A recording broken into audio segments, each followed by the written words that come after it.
Graça e paz a todos. Deixa eu compartilhar essa mensagem com vocês. Vamos ler Jeremias 3. Vai falar sobre a infidelidade do povo. E vamos trazer para o dia de hoje. Vamos falar sobre a infidelidade, sabe? Esse pecado, né, de adultério. E muitas vezes, para ignorância, achamos que adultério é só tipo uma traição de homem com uma mulher. Mas existe várias formas de adultério contra Deus. Né? É você realmente trocar as coisas por Deus. Eu e você, realmente a gente amar o mundo em vez de amar a Deus, sabe? E essa passagem vai retratar sobre uma infidelidade do povo a um só povo. A palavra diz que por mais que há vários rebanhos, haverá um só. E a palavra vai falar sobre isso, sobre um povo, aqueles que creem em Deus. Eles dizem... Isso aqui está falando a respeito de uma lei, está lá em Deuteronômio 24. Quem lê lá vai ver a lei a respeito do casamento. Fala bem assim, ó. Se um homem rejeitar a sua mulher e ela separar dele e se ajuntar ao outro homem, por acaso ele voltará para ela? Agora se coloca no lugar desse homem. Quem já foi traído sabe muito bem. Por isso que essa palavra falou muito forte comigo. Porque quem conhece a dor de uma traição vai entender e vai se colocar aqui no lugar de Deus. Deus foi traído pelo povo dele. E aí a lei dizia, se você é traído, né, por aquela mulher, você voltaria com ela tendo escolhido outro homem, ela foi ficar com outro homem, é que nem o povo. O povo trai Deus porque ele vai ficar com outro homem. Quem é esse homem no caso aqui? O pecado. Ele ama o pecado de tal maneira porque são os seus próprios maus desejos e aí acaba se entregando aos seus desejos, que é o pecado. E aí troca Deus. Porque Deus é ao contrário desse pecado. Então ela rejeita, né, o marido dela. Por isso que a palavra vai dizer que a mulher é a igreja. Então a igreja ali, tipo, rejeitando o marido, que é o noivo, Jesus, para viver os seus prazeres, o pecado. Aí vem uma pergunta, se esse homem, cara, foi rejeitado por essa mulher, se esse Deus foi rejeitado por esse povo, trocado por outro Deus, né? Às vezes é o Deus do dinheiro, né? O Deus da prostituição, que na verdade não são deuses, são demônios. E daí ele voltaria para ela? E a pergunta, voltaria Deus para o povo infiel? E aí continua, e aquela terra não ficaria inteiramente contaminada? Tu te prostituíste com muitos amantes, mas ainda assim, volta para mim, diz o Senhor.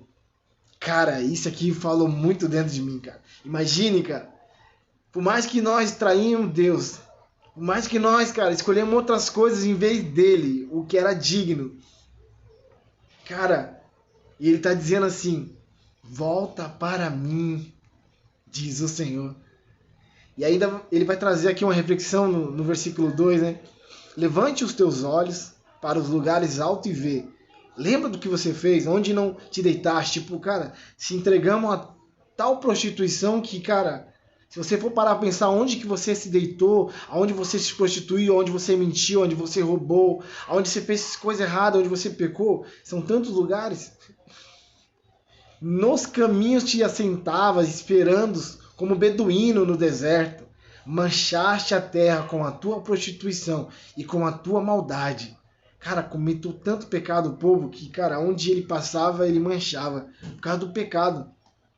Por isso, aí vem a consequência de fazer essas coisas. Por isso, as chuvas fortes foram retidas e a chuva de primavera não veio, mas tens o semblante de uma prostituta e não sente vergonha. Cara, por causa do pecado, muitas coisas que Deus mandava certinho não vem mais. E aí daí, mesmo assim, você tendo uma cara de prostituta, um cara de mentiroso, de ladrão, sabe? Um cara que fala mal dos outros, fofoqueiro, fofoqueira, e mesmo assim não sente vergonha? É isso que é o pior, não sente vergonha. E aí continua. Não me invocaste há pouco dizendo, meu pai, tu és amigo, achegado à minha juventude. Reterás para sempre a tua ira ou guardarás para sempre a tua indignação? Falaste assim, mas tem cometido todo o mal possível. E aí, né, nessa situação de pecado, né, se prostituindo, aí Deus vai lá e realmente retém muitas coisas, não deixa a chuva cair, não deixa isso. E aí, às vezes, nós somos afetados por isso, né? Porque rejeitamos a bondade de Deus. E aí nos perguntamos, pô Deus, você não é nosso amigo, nosso pai? Até quando vai deixar isso acontecer? Até quando? Mas houve uma consequência, houve uma ação e agora a reação você não quer aceitar? Ainda fica com essa cara lavada, não tem nem vergonha do que faz, tá errado e ainda continua assim, meu pai. Muitos falam, todo mundo é filho de Deus, né? Meu pai, é seu pai. E ainda falaste assim, mas tem cometido todo mal possível. Fala que é filho de um Deus bom, mas continua fazendo mal. Fala que é filho de um Deus da verdade, mas continua mentindo. Fala de que é filho de um Deus puro, mas continua se adulterando em impureza, em prostituição. Fala que Deus é teu pai. Falaste assim, mas continua fazendo todo o mal possível. Aí vai continuar dizendo, né? Sobre Israel e Judá, que são exaltados ao arrependimento. E realmente é isso que Deus vai fazer com nós, e faz até hoje. Existem dois povos, né? Trazendo para o dia de hoje. Vamos trazer aqui para a gente entender essa passagem aqui. Vamos falar, tipo, exemplo aqui, vamos colocar como exemplo. Os católicos e os evangélicos. Né? Vamos colocar que os católicos são Israel e os evangélicos são Judá. Aí disse-me ainda o Senhor, vamos lá, nos dias do rei Josias, viste o que fez Israel? A rebelde, tipo, viu o que fez os católicos? Rebelde? Ele se dirigiu a todo monte alto e prostituiu-se debaixo de toda árvore frondosa. E eu disse, depois de fazer tudo isso, voltará para mim. Mas ela não voltou, Se prostituiu com várias coisas erradas, mas não voltou. É um povo. Esse povo não voltou. E daí, ele vai falar, e Judá, né? E os evangélicos, seus irmãos infiel, viu isso. Ela viu que por causa de tudo isso, porque o rebelde Israel cometeu adultério, eu a mandei embora e lhe dei sua carta de divórcio. Porém, sua irmã, a infiel Judá, não temeu e também se entregou à prostituição. E pela leviandade da sua prostituição contaminou a terra, porque adulterou com ídolos de pedra e de madeira. Imagine, muitos, cara, vendo o que é errado, né? Falando que é errado, mesmo assim, cara, é tão infiel ao ponto de ir lá e praticar as coisas que sabia que era errado. Imagina isso, cara. É um povo infiel. Adulterou. E aí, hoje em dia, tipo, um quer se achar melhor que o outro. Mas os dois, cara, tá errado. E ali tem uns que acham que tá certo, tá mais errado do que tá certo. É isso que a palavra vai dizer. Né? Vai continuar, tipo, cara, pelo menos Israel não foi fingida, cara. Porque às vezes tem muitos irmãos que querem criticar o outro, porque o irmão é católico, mas cara, ele se diz evangélico, cristão, mas é fingido, volta para Deus com fingimento, com a cara lavada, não volta de todo o coração. Olha o que a palavra vai continuar dizendo assim, ó. Contudo, apesar de tudo isso, Judá, sua irmã infiel, não voltou para mim de todo o coração, mas com fingimento, diz o Senhor. Tá vendo? Muitos acham que sou melhor que eles lá, mas volta para Deus com fingimento. E o Senhor me disse, a rebelde Israel mostrou-se mais justa do que a infiel Judá. Imagine, às vezes é um contexto de hoje, tipo, um povo católico se mostra mais justo do que um povo evangélico. E na verdade vai haver um só povo. Só que houve essa separação, né? Por causa do quê? Da infidelidade das duas partes. Não estou falando que são todos, porque a palavra diz que no final haverá um só rebanho. Por quê? Porque Deus vai escolher um de cada parte, um dali, um daqui, e vai ficar só o remanescente, só os fiéis de verdade, só os fiéis de verdade. E vai dizer ali ó, no 12, vai e proclama estas palavras para a região do norte. Volta ao rebelde Israel, diz o Senhor. Não te tratarei com ira, porque sou fiel, diz o Senhor, e não guardarei para sempre o rancor. Apenas reconhece que foste rebelde contra o Senhor, teu Deus, e que te prostituíste com deuses estrangeiros, debaixo de toda árvore frondosa e não deixe ouvidos à minha voz, diz o Senhor. Imagina, ele vai pegar, proclama lá para aquele povo, cara. Fala, ei, vocês realmente, cara, foram infiéis. Vocês, cara, adoraram outros deuses, né? Fizeram imagens para adorar, sendo que era lei, não adorarás nenhum outro deus, nem imagem, nem daqui da terra, nem do céu. Nada.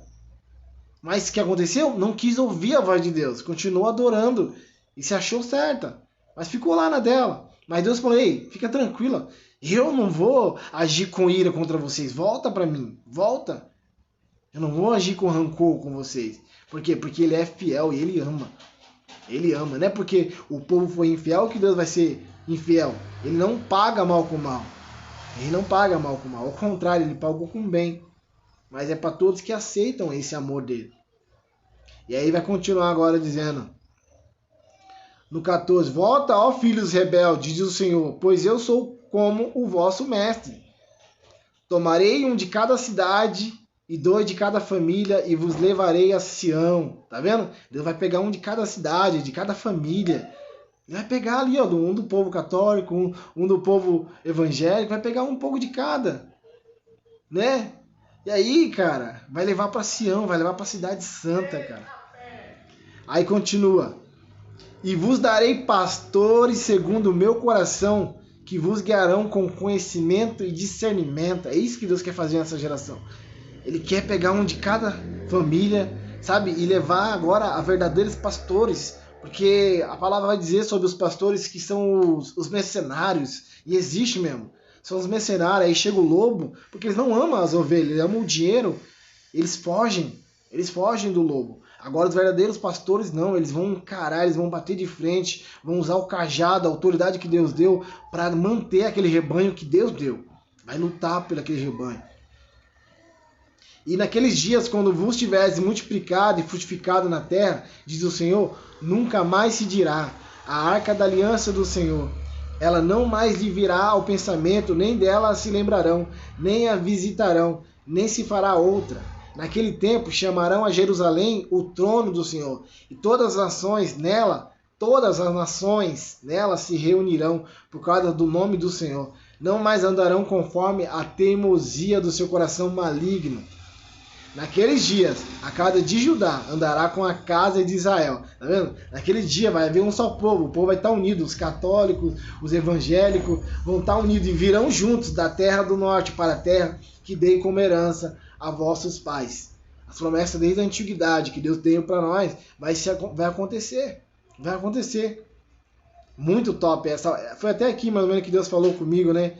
E o que me chamou a atenção, para trazer uma afirmação aqui, ó, lá em Romanos 7, vai falar sobre isso, ó, sobre a lei. Não sabeis vós, irmãos, pois que falo aos que sabem a lei, que a lei tem domínio sobre o homem por todo o tempo que vive. Todo o tempo que vive. É por isso que há uma necessidade de a gente morrer para o pecado. Entende? Lembra ali da separação, o povo infiel, porque trocou Deus por outro. O outro era o que? O pecado, os desejos. E realmente para agora aceitar, precisa ter uma morte, cara. É por isso que Jesus se fez o pecado, para que a gente morresse com ele, porque a gente amava o pecado, então Jesus se fez pecado, para que a gente morresse com o pecado, mas ressuscitou. Mas agora que? Para a vida verdadeira. Agora sim ele pode, quem aceita ele pode dar a vida verdadeira, a vida em abundância. Mas há uma condição, tem que aceitar.